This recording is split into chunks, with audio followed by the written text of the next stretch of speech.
Төмөрлөг зэвсгийн эхний үе нь Зэс чулууны үе юм. Хүн төрлөختөн Зэсийг бүр чулуун зэвсгийн үеэс таньж хэрэглэж эхэлжээ.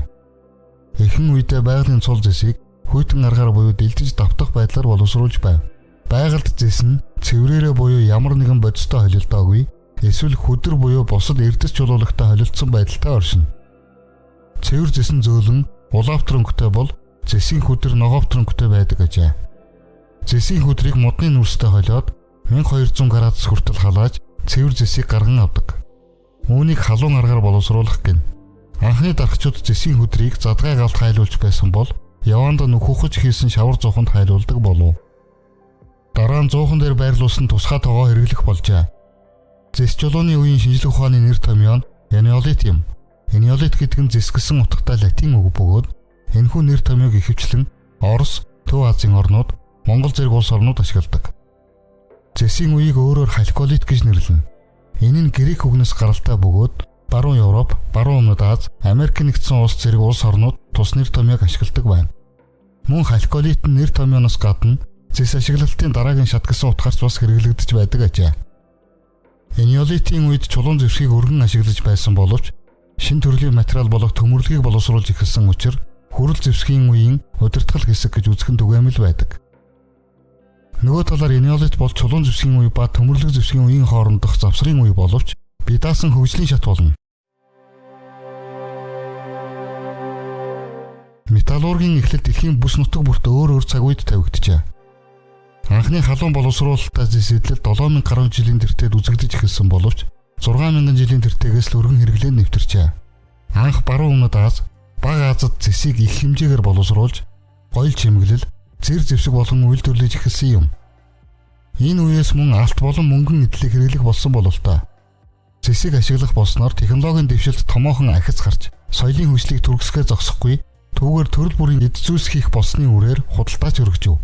Эртний хоёр мөрний хөндөд Зэсийн хүдэр, алт зэрэг металлууд байгаагүй тул дээрх төмөрлөгийг Анатолийн хойг болон Ираны тал нутгаас авчирдаг байлаа.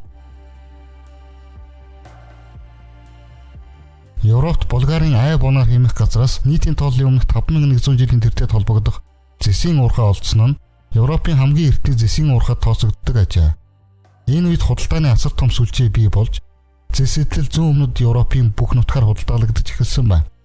Иран, Турк, Израиль гэх мэт баруун Өмнөд Азийн бүс нутагт нийтийн тооллын өмнөх 4500-аас 3300 оны үед Инд мөрний орчим нийтийн тооллын өмнөх 3500-аас 1700 оны үед Европт нийтийн тооллын өмнөх 3500-аас 2500 оны үеийг хамардаг байна.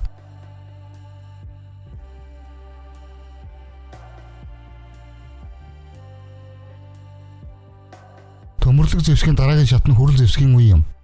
Эртний металлурагчид хүнцэл агуулсан байгалийн Зэсийг олборлон бат бөх Зэс гаргахыг хичээх болжээ. Улмаар цагаан туулгыг 5-аас 10%-аар хольж, илүү сайн чанарын материал болох хүрлийг гарган авав. Багц зэвсэг хийхэд хүрлийг түлхүү ашиглаж байсны хажуугаар бусад хайл шиг хэрэглээнд нэвтрүүлв. Тухайлбал Зэсийг хар туулгатай хольсноор хайлах температур нь буурч, урсамтгай чанар нэмэгдэн, бат бөх чанар ихээр шаардахгүй уран хийцтэй цотгомол эдлэл хийх хайлш бий болдог байна. Хүрлийг анх баруун Өмнөд Азад ойролцоогоор нийтийн тооллын өмнөх 3000 оны үеэс үйлдвэрлэх болсон бол бусад газар нутгуудад нийтийн тооллын өмнөх 2500 жилийн тэртээс үйлдвэрлэх болжээ. Гэхдээ нийлээд хожим үеийг хүртэл өргөн тархаж чадаагүй байдаг. Хүрлийг үйлдвэрлэхийн тулд Цельсийн 900-аас 1100 хэмт 100 ашиглан Зэс туулгыг хайлуулдаг ажээ. Хүрл нь тухайн үеийн соёл иргэншлийн том дэвшил байсан бөгөөд энэ технологи нь хот суурин, худалдаа наймаа, дайн байлдаан зэрэг олон талын хөгжилд түлхэж үзүүлсэн юм. Монгол нутагт Зэсийн үе нь нийтийн тооллын өмнөх 3300-аас 2600 оны үеийг, хүрлийн үе нь нийтийн тооллын өмнөх 2600-аас 600 оны үеийг хамарна. Хүрэл зэвсгийн үеийг дотор нь ангилж үйлчлэх өөр хувилбарууд байдаг. Эдгээрээс дараах хувилбарыг энд авч үзлээ. Үүнд хүрлийн түрүү үе ойролцоогоор нийтийн тооллын өмнөх 2600-аас 1800 онд, хүрлийн хөгжингүй үе нийтийн тооллын өмнөх 1800-аас 1200 онд, хүрлийн хожим үе нийтийн тооллын өмнөх 1200-аас 700 онд, нийтийн тооллын өмнөх 700-аас 500 оны хооронд хүрэл төмрийн шилжилтийн үе болно. Төв Азад хээр талын бүс нутагт оршин суугчид мал аж ахуй ба газар тариаланд шилжин орж Зэс ба хүрлийн үйлдвэрлэлийг эзэмшиж байсан бол уул тайхын оршин суугчид, анчид, загасчид, төвөрлөгчид хэвээр үлдсэн бөгөөд олон талаар неолитийн шинж төрх амьдралын хэв маягийг хадгалсан байна.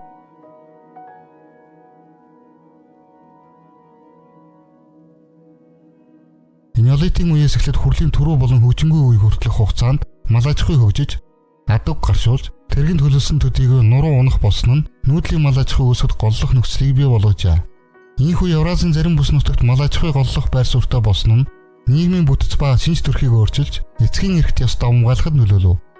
Угсаатан судлаачид мал аж ахуйг ихэнх үедээ эрэгтэйчүүдийн эрхэлдэг хөдөлмөр байсан бөгөөд мал сургийн тоо олширч хүнс тэжээлийн системд эзлэх байр суурь нь нэмэгдэхий хэрээр эрчүүдийн нийгэмд үзүүлэх чин ихсэж, Овг аймгийн дотор голлох байр суурийг эмэгтэйчүүдээс булан авсан гэж үздэг. Хүрэл зэвсгийн хүчингүй үеэс аймаг ба аймгийн холбоод бий болсон нь археологийн болон бичгийн сурвалжаар нотолж болохыг сүүлийн үеийн эрдэмтэн судлаачид үзэх боллоо. Хүрэл зэвсгээс төмөр зэвсэгт шилжих завсрын үед нүүдлийн мал аж ахуйд ард түмнүүд анхны төр улсаа байгуулсан нь мөн тодорхой байна. Төв Азийн нүүдэлчдийн анхны төр улс аль нийтийн тооллын өмнөх 7-р зуунаас бий болсон нь энэ юм. Үүнийг цааш нь лавшруулан судлах, түүх соёлын салбараа анхааран хөгжүүлэх нь маш чухал байгаа билээ. Хүрэл зэвсгийн хөгжингүй ба хожим үед үйлдвэрлэх аж ахуй сайтар хөгжиж, төмөрлөг боловсруулах технологи, ур чадварын хувьд зарим суурин иргэншилт ард түмнүүдээс давуу болж байсан нь гайхалтай.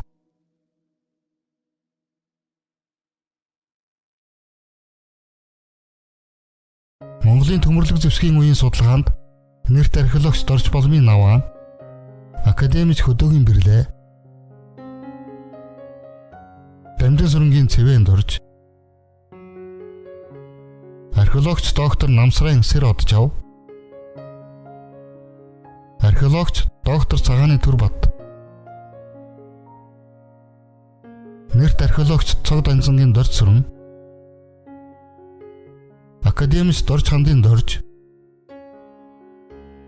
археологч доктор Димажавын Эрдэнэбаатар, археологч доктор Нацгийн Батулд, археологч доктор Жамсганжавын Баярсахан, Оросын археологч Виталий Васильевич Волков, Оросын археологч Элеонора Афанасьевна Новгородова, Алексей Павлович Окладников, Бурятийн археологч Александр Дондопович Сибихтарунараас гадна олон эрдэмтэн судлаачид хувь нэмэр оруулжээ.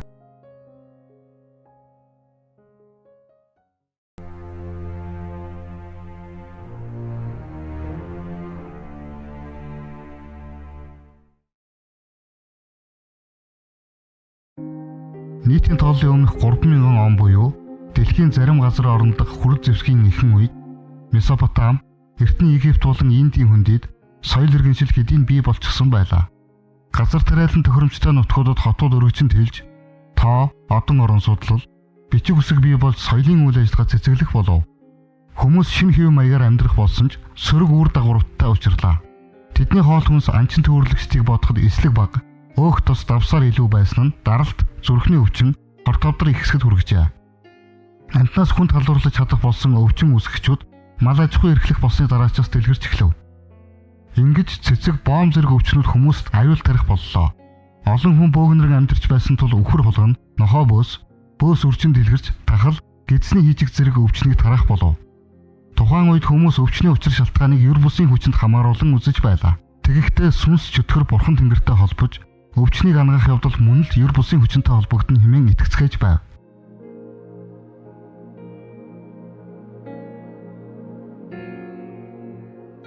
Месопотамийн ахуй амьдрал голын усаар тэжээгддэг үржил шимт хөрснөөс хамаарч байлаа. Усжуулалт, шинэ газар ашиглах нь олон хүний оролцоог шаардлагаас үүдэн Египтийнхээс арай өмнө боловсронгуй болсон гэж тооцогддог давхраажилт бүхий нийгмийн суурийг тавив. Месопотамийн эртний иргэд болох Шумерууд зэс хүрэл боловсруулахаас илүүтэй хүн төрөлхтний түүхэнд анх удаа бичиг үсэг, анжис, далбаат завь, модон дугуйтай тэрэг, тоосоо зохион бүтээсэн гавьяатай. Тэд 60 тонн түшгэлсэн тооллын системтэй байсан бөгөөд энэхүү тооллын тойргийг 360 градус, цаг минутыг 60 хэсэгт хуваадаг өнөөгийн системийн үндэс болжээ. Шумерийн эмэгтэйчүүд бусад орны эмэгтэйчүүдийг бодоход илүү эрхтэй байсан ба 8 хийх, газар тариалан эрхлэх, дархны ажил хийж болохоос эхлүүлээд үл хөдлөх хөрөнгө эзэмших, санвартан болгоч боломжтой байв. Месопотамид эрх баригчдаар толгойлуулсан шатлал бүхий төвлөрсөн бүтцтэй хүчирхэг нийгэм оршиж байжээ. Энд нийтийн тоолын өмнөх 3000 оны үеэс Эртний династийн хэмээгдэх үед орж байсан бөгөөд энэ соёл иргэншил ихэнх үедээ Шумерийн гэж нэрлэгдэх өмнө зүгийн хот улсуудад суурилсан байжээ. Эндхийн хот болон хот улсууд нь хамтарч ажиллах, өрсөлдөх, өсөн дэвжих, уналтанд орох зэргээр зэрэгцэн оршиж байв. Тухайн үеийн гол хотуудад Ур, Лагаш, Киш, Ириду, Урук, Нипур, Эбла, Мари зэрэг орж байлаа. Династийн ихэнх үед Хаадын нүсэр орд бүс нутаг даяар сүндэрлэх болов. Эдгээр ордны соёл уламжлалыг Хаадын гэр бүлийнхнийг оршуулсан урд дахь булчнаас олдсон уран нарийн хийцтэй тансаг хэдүүлгийн зүйлс харуулдаг. Тухайлбал үнэт металл, хагас үнэт чулуугаар хийсэн хатан хаан Пу Абигийн үнэт идэлэл, үүнээс гадна дун, үнэт хөгчлөө шигтгэн суулгасан нийтийн тооллын өмнөх 2500 оны үед холбогдох энэхүү тоглоомын хөлгийг Ур хот дахь хааны бунхнаас олжээ. Нийтийн тооллын өмнөх 24-р зуун гэхэд өмнөдийн олон нутаг Уммагийн Лугал Загэзи хааны хяналтанд орсон байсан бол нийтийн тооллын өмнөх 2334 оны үед Месопотамийн бүх нутаг анх удаа нэг хааны иргэшээлд нэгдэв. Аавуугаа их Дайнч хаан гэж тооцогддог Саргон нь Аккадын хаан тулсыг байгуулж 50 гаруй жил захирчээ. Тэрээр нийслэл Аккад хотыг үндэслэн байгуулж Месопотамийн хамгийн анхны эзэнт гүрэнд хяналтаа тогтоосон төвлөрсөн төрийг байгуулсан байна. Тэрээр байр сууриа бэхжүүлмэгцээ эзлэн тэлэх бодлого явуулж Месопотамиг нэгтгэв.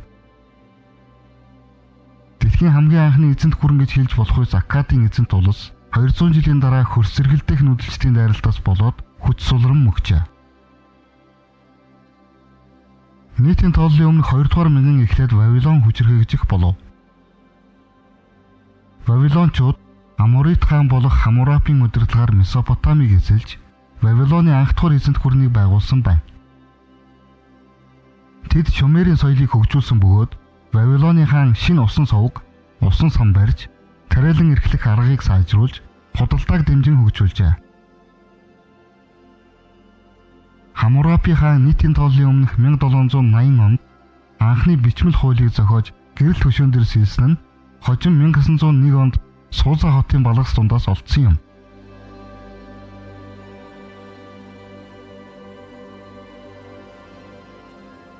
Энэхүү 2 метрийн өндөртэй хар чулуун хавтангийн нүүрэнд 280 шүүхийн шийдвэр буюу хуулийн заалт сэлсэн байдаг. Месопотамийн иргэншлийнхний дээд бурхад болох Ану, Энлил, Мардук бурхад улс оронд шударга ёсыг тогтоож, хүчтэй нь хүчгүйгээ дарлахыг болиулж, хорон мууг устгуулахаар Хамурапиг хаан тулсын тэргүүнээр томилсон тухай өгүүлж буугаар уг бичээс эхэлдэг байна. Энэхүү хуулийг эртний Месопотамийнхан Хамурапиг насварснаас хойш хэдэн зууны туршид дагаж мөрдсөөр байв. Харин нийл мөрний хөндөд нийтийн тооллын өмнөх 3100-аас 2686 оны үед династийн ихэнх үе буюу 1-2 дугаар династ оршин байв. Доод Египет, Дээд Египт хоёрыг нэгтгэсэн анхны фараон нь Менес юм. Өөрөөр Нармерт гэж нэрлэдэг энэ хаан өмнө нь Дээд Египтийн хаан байжээ. Тэрээр Египтийг нэгтгэсний дараа нийслэлээ Дээд Египт дэх Тенис хотоос Доод Египтийн Мемфис хот руу нүүлгэв. Энэ үеэс Египт агуу улс болох эхлэл тавигдлаа. Илүү боловсронгуй услалтын систем асар том хаадын бунхнуудтай болж бичиг үсэг үүсэн хөгжиж хагас бурхан хаанаар удирдуулсан төвлөрсөн төр улс бий болов.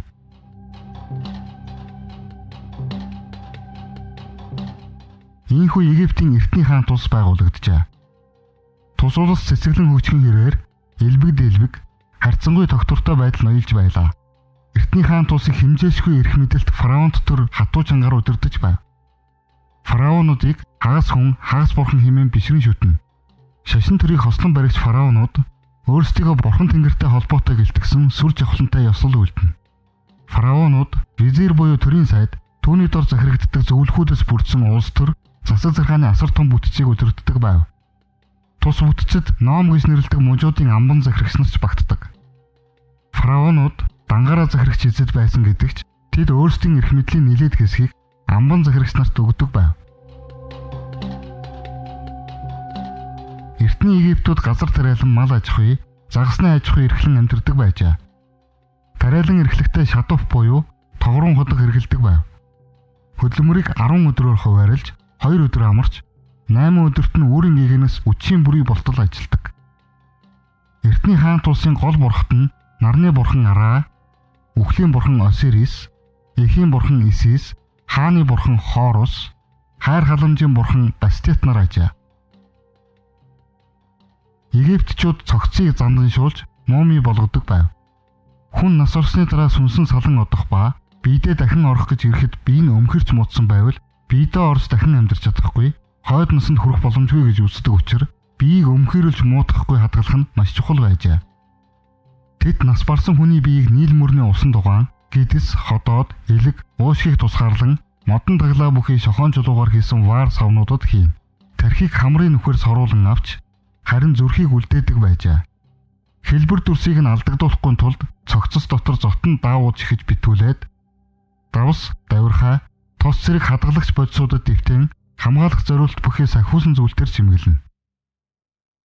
Биеийг зотон дааванд ороож авсанд байрлуулахдаа зүйлт, сахиус болон өдөр тутмын хэрэгцээний зүйлсийг хамтд нь хийдэг байв. Нас барагчдыг занданшуулах зан үйлд хамаар хамгийн том дурсгал нь хаадын бунхан болох пирамидуудыг барьсан явдал билээ. Гизагийн 3 пирамид бол дэлхийн хамгийн алдартай пирамидууд юм. Эдгээрийн хамгийн эртнийх нь болоод хамгийн том пирамидыг нийтийн тооллын өмнөх 2680 оноос 4-р династийн Хуфу, өөрөөр Хеопс гэж нэрлэгдэх хаан бариулж эхэлсэн бөгөөд 20 орчим жилийн турш мянган хүн хөдөлмөрлөж дуусгажээ. Энэ пирамидыг барихад тус бүр нь 15 тонн жинтэй 2 сая бул чулуу ашигласан байдаг. Эдгээр асар том чулуун шоонуудыг тээвэрлэн авчирч маш нарийн нямбаз үсээд бул хөшүүрэг ашиглан налуу замаар дээш зөөж байсан бололтой.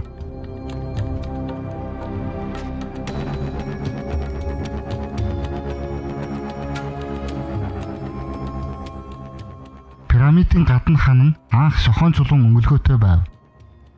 Гэвч нийтийн тооллын өмнөх 1356 онд болсон газар хөдлөлтийн дараа Каир хотыг дахин сэргээн босгох үед шохон чулуун өнгөлгөөнд тоногдож үгүй болсон гэдэг. Пирамидын зүүхэн талд Сфинксийн сүрлэг том хөшөө байдаг бөгөөд түүнийг Хуфу хааны дүр төрхтэй төстэй хэмээн үздэг байна.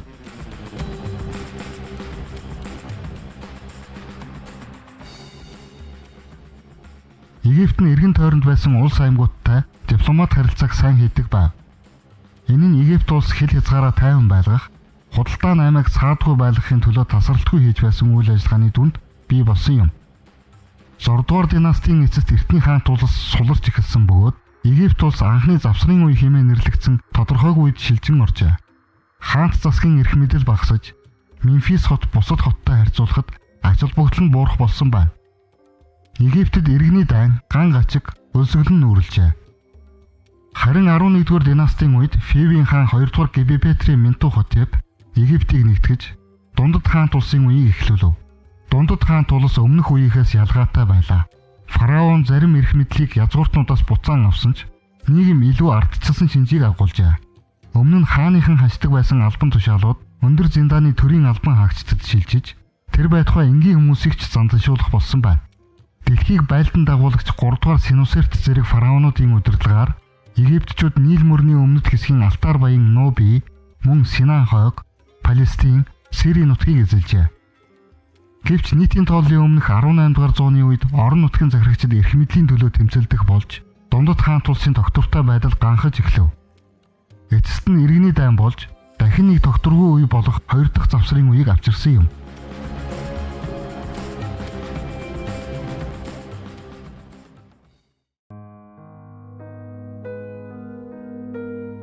Орчин үеийн энэтхэг Пакистан, Афганистан улсын нутгаар дамжин өнгөрдөг голууд Инд мөрний соёлын иргэншлийг бий болгожээ.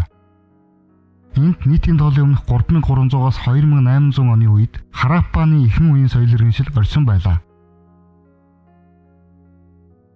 Энэ соёлын иргэншил нийтийн тооллын өмнөх 2600-аас 1900 онд хөгжил цэцэглэлтийн оргил үед хүрсэн бөгөөд Месопотами, Египт зэрэг эртний үеийн агуу соёлын иргэншлүүдтэй зэрэгцэн оршиж байв.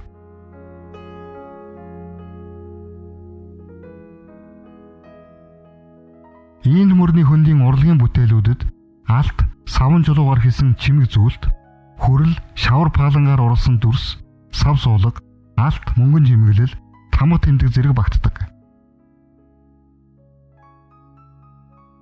Хараппаны нийгэмд олон давхарга байснаас гадна хүн ард нь олон ястан үндэстнээс бүрддэг байв.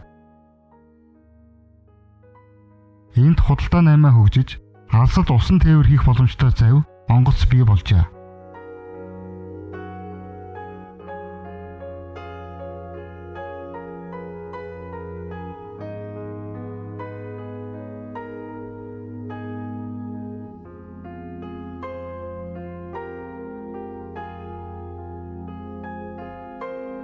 Энд мөрний хөндөд олон тооны хот суурин оршиж байв.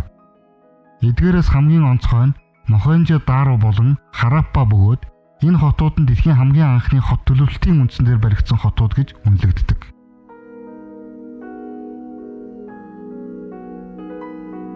Дээрх хотуудад өргөн төв гудамж, зайтай саруулхан байшин игэнсэн хажуугийн нарийн гудамж байдаг ба эдгээр нь маш замбраатай, тэгш өнцөгт сүлжээ хэлбэрээр баригдсан байжээ.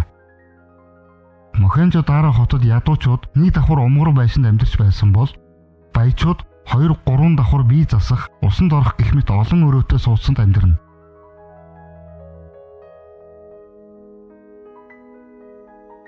Хот нь маш сайн төлөвлөгдөж баригдсан бохир ус зайлуулах хоолоонуудтай байв. Мянган километрийн зайтай орших хотууд бүгд ижил зохион байгуулалттай байдаг нь энд төвлөрсөн төр засаг, орон нутгийн захиргааны байгууллагууд байсан гэдэг дүгнэлтэнд хүрэгдэг байна.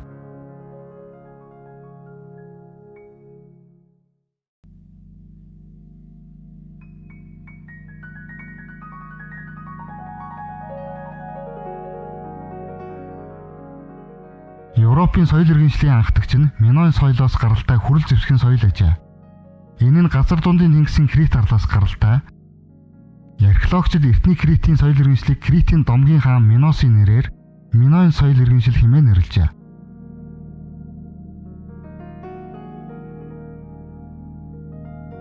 Энэхүү соёл иргэншил нь газар дундын тэнгисийн эрэг хавийн бүс нутагдах хүрэл зэвсгийн сүүл үе буюу нийтийн тооллын өмнөх 1600 оны үед оргилдоо хүрв.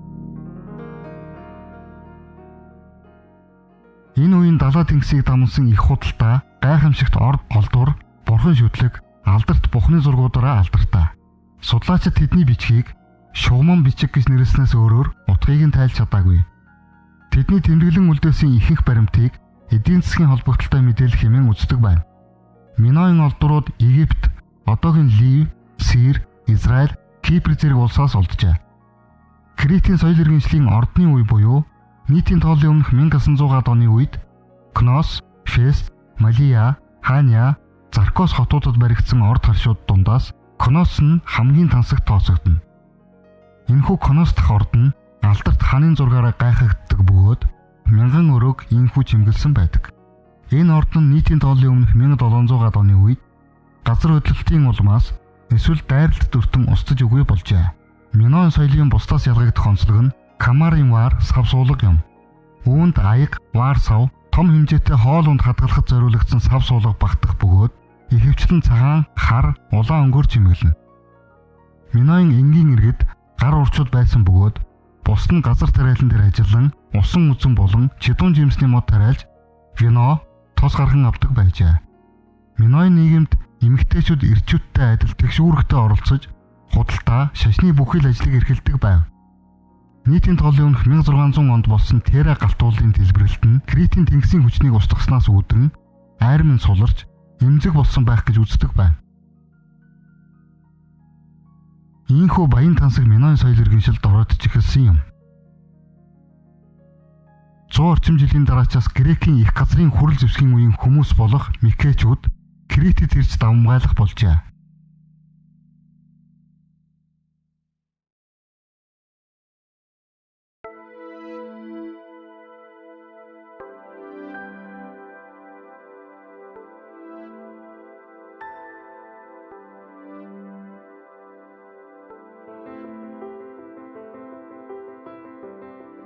Нийтийн тооллын өмнөх 3000 оны үед Хятадд Неолитийн үеийн Яншао соёл мөхөж, Лоншаны соёл гэгддэг зэс чулууны үеийн соёл орших болов.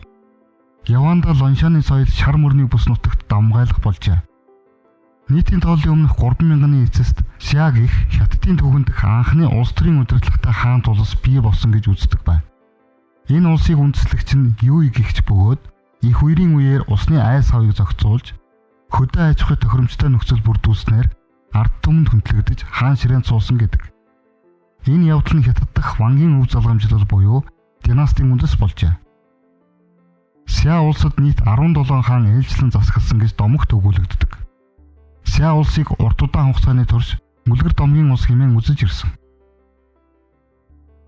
Гэтэл нийтийн тооллын өмнөх 1900-аас 1500 оны үед хамаарах ордон шиг том барилга, бунхан, хүрл идэл 1959 онд Хэнан мужийн Эрлитоу гэх газраас олджээ. Энэхүү Эрлитоугийн соёлын уул мөрийг орчин үеийн археологчид Ся улстай холбохыг оролддог байна. Ямар ч тач эдгээр олдрууд нь Хятад дахь хүрл зэвсгийн үеийн хамгийн эртний олдорт тооцогддог ажээ.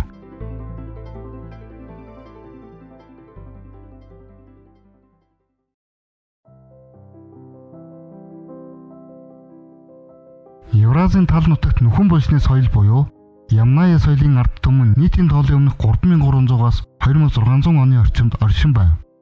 Эдүгээ Украин улсын нутаг хамаарагдах Понти-Каспийн хээр тал гэж нэрлэгдэх тус газарт нүүдэлчин, хагас нүүдэлчин ямнаяачууд оршин байж морь, үхэр, хонь, ямаа өсгөх бөгөөд тэдгээрийг хүнс, арьс шир, сүү болон хөдөлмөрт ашигладаг байлаа. Тэд морь унаж байсан уул мөрөө үлдээсэн анхны хүмүүс болох Ботан соёлыг үлдээгчдийн соёлын нөлөөг тусган авч хөгжүүлснээс гадна нүүдлийн мал аж ахуйг Евразийн тал нутгаар дэлгэрүүлэх эхлэлийг тавьсан ард түмэн юм. Ямнаяачууд бол Прото-Индо-Европ хэлт овг аймагуудын өвөг дээдс бөгөөд өрн зүгт нүүдэлсэн хэсэг нь Байлдааны сүхний соёлыг бүрдгэд ихээхэн нөлөөсөн нь хожмын Герман, Балт, Славян үндэстнүүдийн бүрэлдэхүүнд тусгалаа олжээ. Дорн зүгт нүүдэлсэн хэсэг нь эхлээд Афанасьевын булчны соёл цаашлаад Синташта ба Андроновын соёлын хөгжлийн суурь болсон байна.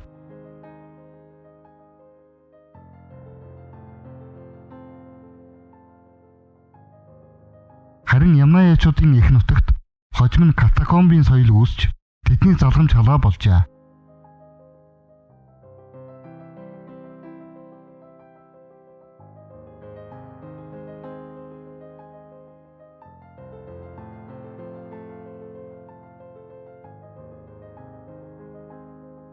Эдгээрээс Синташта соёлын талаар товч өгүүлэхэд Андроновын соёлын эхлэл болсон бөгөөд шорон хэрэм, модон хамгаалалт бүхий төвлөрсөн сууринтай ард түмэн байв. Энэ соёлоос анхны 2 дугуйтаа морин тэрэг олдснороо онцлог. Тэд нүүдлийн болон хагас нүүдлийн мал аж ахуй эрхлэхээс гадна металлургийн өндөр чадвартай байжээ. Оршуулгад тэрэг, морь, хүнийг хамтд нь оршуулсан нь цэргийн бүтэц бүхий нийгмийн шинжтэй байсан нь нотлогддог. Синташта соёл нь хожим нь Петровка, Алакол зэрэг дэд соёлуудаар дамжин өргөжиж Андроновын соёлын бүрэлдэхүүн хэсэг болсон. Эдгээр Индо-Иран хэлт угсаатны зарим нь зүүн тишээ нүүдэллэн хожимын Карасук, Тагар, Скифүүдийн соёлд нөлөөлсөн бол зарим нь өмнө зүг чиглэн нүүдэлж энэтхэх төрсөн нь айричуудын нүүдэл юм гэж олон судлаачид үздэг ажээ. Дээрх соёлуудаас гадна өнөөгийн өмнөд Сибирь, Хакасын Минусинскийн хөндөй, Инисен сав газарт Окуньовын гих соёл нийтийн тооллын өмнөх 2600-аас 1800 оны орчимд оршин байв. Тотем, сүнслэг амьтдыг дүрсэлсэн урлагийг үлдээгчд болох Окуньовын соёлын ард түмний гарал угсаа Индо-Европ хэлтнүүдээс ялгаатай боловч соёлын хувьд ойролцоо байжээ.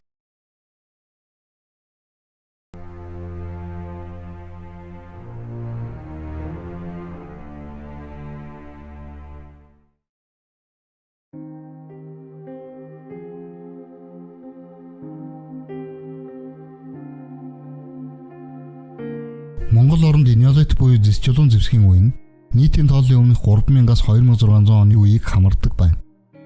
Манай орны өмнө говь, дорн говь, дорнод, Үүрангай, Баян онгор, Төв зэрэг аймгийн нутгаас эртний зэс малтаж байсан уурхай ухамлууд олджээ. Үүний зэрэгцээ Өмнө Говь аймгийн Хамбогд сумын нутаг, оюу толгой, зэлт зэрэг газруудад буй эрт үед зэс малтаж байсан ухамлуудын орчмоос зэсийн хүдрэ ухаж авахдаа ашиглаж байсан голоороо 30% бүхий чулуун мөн алах, дахин нүдүүр олноор олдсон нь тухайн үеийн зэсийн хүдрээ олборлолтын дүр зургийг нэхэн сэргээхэд ач холбогдолтой эдвэлгийн зүйлс юм. Өмнө Говийн Баян цаг, 3 Тэс сумын төв орчим, Дорнод аймгийн Хүйтэн булаг, Баян Онгор аймгийн Зоог, Зуух зэрэг газруудаас неолитийн үеийн чулуун эдлүүдийн хамт зэсийн хүдрийн хайш гарсан байна. Зоог зуухын сурингаас неолит, неолитийн үед хүн удаан хугацаагаар амьдарч байсны баримт болох 30 гаруй гал голомтын ор, 4000 гаруй эдвэлгийн зүйлс, түүний дотор чулуун зэвсэг, шавар ваарны гархай, зэс хайлуулж байсан жижиг чулуугаар барьсан 2 зуух, зэсийн хайлш, цагийн нүүрс зэрэг илэрчээ.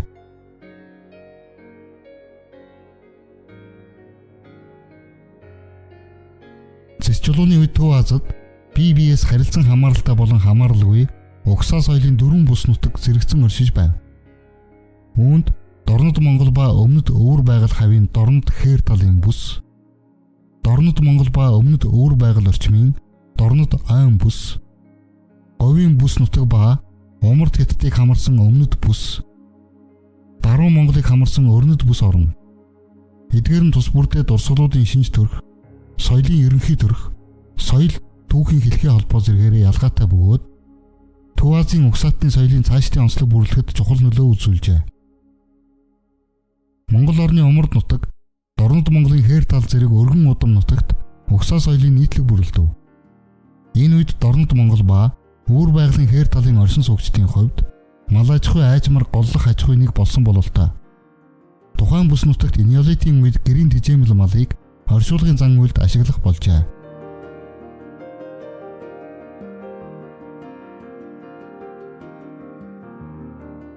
Неолитийн үед холбогдох аргал уулсны толгойг маш урнаар сэлсэн том жижиг 2 чулуун эдлэл Ховд аймгийн Манхан сумын нутгаас олдсон нь тухайн үеийн ховор сонинд дурсгал юм. Энэхүү эдлэлийг хийхдээ хүрэн бор өнгийн нарийн ширхэгтэй чулууг зүлгэн засч, үзүүрт нь аргалын толгойн дүрсийг сэлэхдээ нүд, цовх, чих, эрүү хоншоорыг товоолон урлаж, хамар амыг цэг, нарийн зураасаар дүрсэлсэн байна.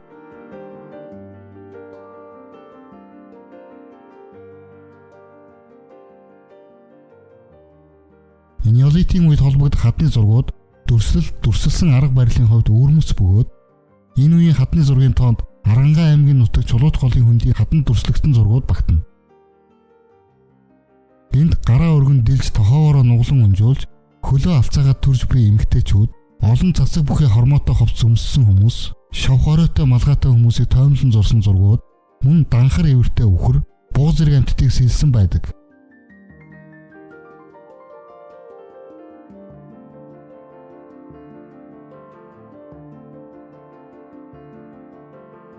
Монгол орны зэсийн үед холбогдох хамгийн сайн судлагдсан томоохон дурсгалууд бол Афанасьевийн булчны соёл юм. Алтай Минусын хотхор Төв ба Баруун Монголд тархсан Афанасьевийн соёлын гарал үүсэл нь Дорнод Европын нүхэн булчны соёл буюу Ямнаяа соёлтой холбогддог бөгөөд археологийн соёл болоод удамшил зүй палеогенетикийн хувьд ижил болгон тогтоогдчихэ. Мөн гавлын ясны антропологийн хэмжилтээр тэд зүүн Европын катакомбын соёлын оршин суугчдтай нэлээд төстэй байв. Энэхүү катакомбын соёл нь нүхэн булчны соёлоос гаралтай түүнийг шууд залгамжлан авсан соёл тул Индо Европ гаралтай овг аймагуд Монгол нутгийн баруун талаар тархан нэвтэрснийг илтгэдэг байна. Нүхэн булчны соёлын оршуулгын дурсгал нь чулуу шороон овгор дараастай булчинд хүнээ нуруугаар нь дээш харуулan хэвтүүлж хөлийг нь өвдгөөр нугалж дээш босгон тавьсан байдаг гэжээ. Үүнээс гадна ясан дээрээс нь их хэмжээний цус цацдаг заншил байсан зэрэг нь Афанасьевийн соёлынхтай адил байдаг.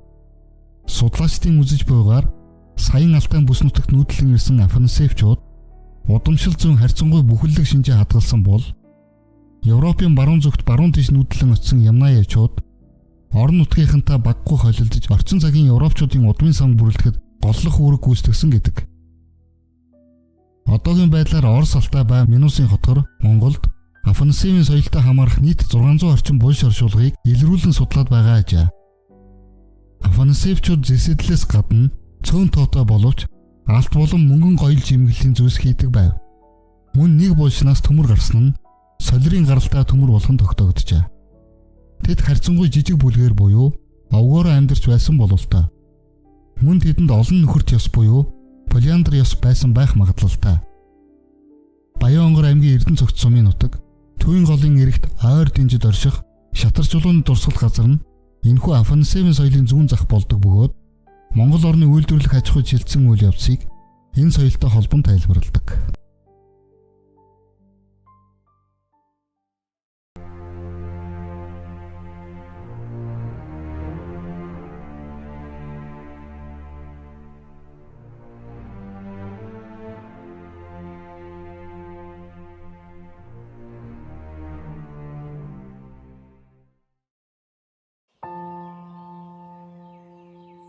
Нийтийн тооллын өмнөх 2,000 мянган жилийн тэртээс Евразийн хээр тал нутагт хүрлээр хийсэн эдлэл өргөн тархаж эхэлжээ. Ойролцоогоор нийтийн тооллын өмнөх 3,000 мянган жилийн 2-р хагасаас зэсийг цагаан туглаг, хар туглагтай хольж хайлуулан хүрэл гэдэг шинэ холимог төмөрлөгийг гарган авч үйлдвэрлэлд нэвтрүүлснээр хүрэл зэвсгийн үе эхэлсэн байна. Хүрэл зэвсэгт шилжсэн үе нь эдийн соёлд гарсан хувьсгал байхаас гадна аж ахуйн нийгмийн харилцаанд ч гүнзгий өөрчлөлтийг авчирсан юм. Шинэ металл болох хүрэл нь зэсээс хэд хэдэн давуу талтай байлаа. Тухайлбал зэсийг бодвол хүрэл нь бага температурт хайлдаг. Зэс 1084 хэмт хайлдаг байсан бол хүрэл 700-аас 900 хэмт хайлдаг байна. Мөн зэсээр хийсэн бага зэвсэг хурдан мохож мүлийж илэгддэг бол хүрэл нь харьцангуй удаан илэгддэг ажээ.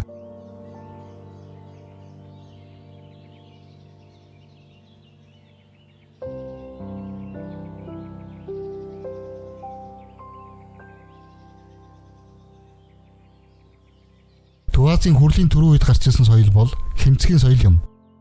Өөрөөр Чимүрчэкин гэж нэрлэгддэг энэ соёлынхан оршуулгын байгууламжтай хавтан чулуу ашиглаж хүн дүрст чулуун хөшөөг дагалдуулдаг, мөн хэвих жамтны сүг ам зуулгадаа хэрэглэж байсан мал аж ахуй тарт түмэн байсан бөгөөд тэднийг мөн баруун бүсийн тал нутгийн малчтын нүүдэлтэй холбоотой хэмээдэг байна. Хэмцгийн булшнууд Алтай болон Хятадын Шинжааны зүүн гарын сав газраар өргөн тархжээ. Генетикийн судалгаагаар энэ соёлын ард түмнүүд нь генетикийн хувьд олон янз байсан бөгөөд ихэвчлэн Бутай болон эртний Иранаас гаралтай бүлгүүдтэй тохирсон гэж судлаачид хэлж байна. Энэ үед холбогдох дараагийн дурсгал бол цэнгэл хэлбэрийн зан үйлийн байгууламж юм. Уг дурсгал нь Алтай нурууны дагуу гол мөрний хөндөд элбэг тохиолддог байна. Монгол улсын Баян үлгий, Ховд, Увс аймгийн нутагт тэмдэглэгдсэн бол Оросын холбооны улсын Алтай бүгд найрамд улсын нутагт Юстит голын хөндөй, Укокийн тэгш өндөрлөгт олноор мөн Туваагийн зарим нутагт Казахстаны Бухтарма голын хөндөд бүртгэгджээ.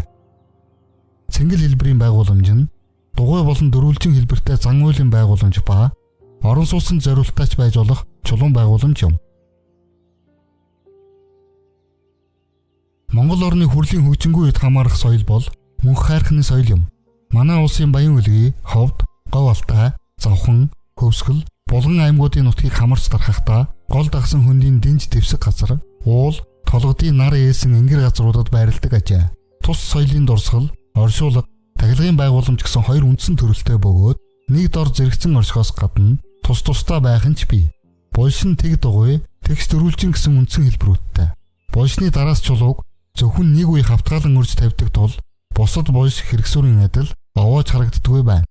Булшны хүнд хүнээ толгойг нь зүүн хойш хандуулан атилган хурааж тавьсан байдаг. Модон бариултай, нэг талдаа эртээ, үзүүр нь үл ялэг ээтэн махир богино хүрэл утга, дөрвөлжлөн давтаж үзүүрсэн модон ништэй хүрэл зүү, ясаар хийсэн халбаг, цагаан чулуун сувс, ясаар хийсэн хүзүүний зүйлт зэрэг идвэлгийн зүйлс оршуулгын дурсгалаас илэрчээ.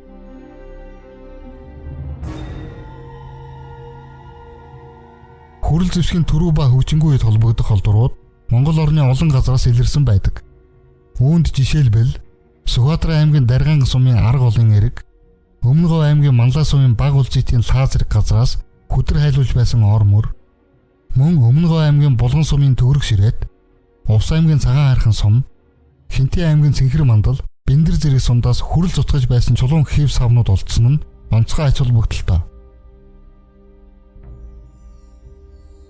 Энэ үед Монгол орны баруун хэсгээр хүрэл идэл өргөн тархаж, зүүн хэсгээр арай хожуу тархсан нь судалгаагаар тогтоогдсон бөгөөд энэ үзэгдлийг зарим судлаачид өвөг Индо-Европ, Индо-Иран угсаатны сууршил, шилжил хөдөлгөөнтэй холбон тайлбарладаг. Хүрэл зэвсгийн хожим үед хэрэгсүүр буган хөшөөний соёл, дөрвөлжин бошны соёлын хөгжилтэй зэрэгцэн хүрэл идэл хийх технологи улам боловсронгүй болж, зарим талаар суурин иргэншлийн ард түмнүүдийнхээс илүү өндөр түвшинд хүрсэн байна. Орчин үеийн нарийн шинжилгээгээр тухайн үед хийсэн зарим хүрэл идэлд хоёр өөр шин чанартай элемент металлыг хослуулан ашигласан нь тогтоогдсон нь үүний тод жишээ юм.